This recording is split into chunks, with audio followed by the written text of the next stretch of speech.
Hi, எல்லாம் எப்படி இருக்கீங்க? நல்லா இருக்கீங்க. இப்போ வந்து மருத்துவ உள்ள ஒரு அடை பார்க்க போகிறோம். அது என்னன்னாக்கா கல்யாணம் கொடுங்க. உங்களுக்கெல்லாம் தெரியும், இந்த மாதிரி இருக்கும். ஆனால் இதில் வந்து இப்படி நரமாக எடுத்துடணும். எடுத்துட்டு இது மாதிரி இருக்கும். நரமாக ஃபுல்லாக எடுத்துட்டு நல்லா தண்ணியில் போட்டு அலசிட்டு இது இப்படி வச்சுங்க. சளிக்கு எல்லாம் இருமலுக்கு எல்லாத்துக்கும் நல்லது. இந்த மழை காலத்தில் இதெல்லாம் பச்சரிசி ஊற வச்சுருக்கேன். நல்லா 2 மணி நேரம் ஊற வச்சுங்க. பச்சரிசி கொஞ்சம் புழுங்கரிசி வேணால் போட்டுக்கலாம். 2 மிளகு 2 ஜீரகம் இதை வச்சு கம்ப்ளீட்டாக அம்மியில் தான் அரைக்கணும்.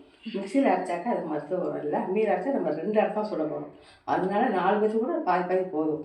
அதனால் இது நீங்கள் ட்ரை பண்ணுங்கள். கொஞ்சம் அம்மியில் அரைக்கிறத பார்க்கலாம். கல் உப்பு கொஞ்சம் போட்டுக்கணும். கல் உப்பு கொஞ்சம் போய் சேர்த்துக்கிட்டாரு நல்லா அரைஞ்சிடும்.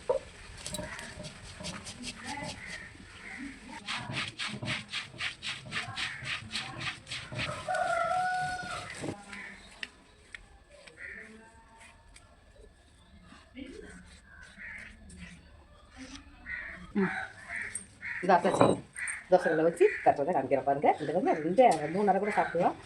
பிள்ளைங்களுக்கு தான் கொடுத்துட்டு நல்ல மழை காலத்தில் சளிக்கு ரொம்ப நல்லது. இதுமாதிரி ட்ரை பண்ணிக்கலாம். அம்மி இருந்தால் ஒரே நிமிஷம் 5 நிமிஷம் அவனுக்கு கரைச்சி முடியும்.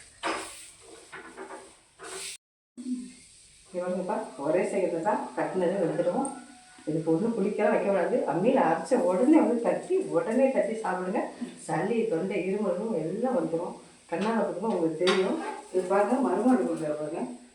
மருமகள் தான் சளி பிடிச்சிருக்கு. அதுதான் இப்போ செஞ்சுருக்கோம். எல்லாத்துக்கும் சளி தான். இப்போ கொடுப்போம். அப்புறமா இதை வந்து தட்டி போனாங்க. வந்தப்போ வந்து சளி சாப்பிடு எப்படி இருக்குது பாரு, சொல்லு.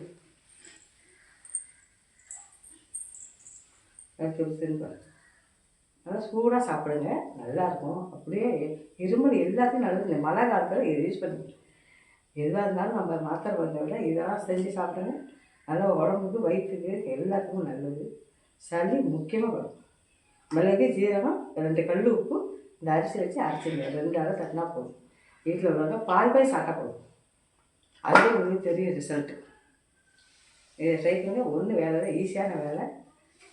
அடுத்த வீடியோ வளர்ப்போம்.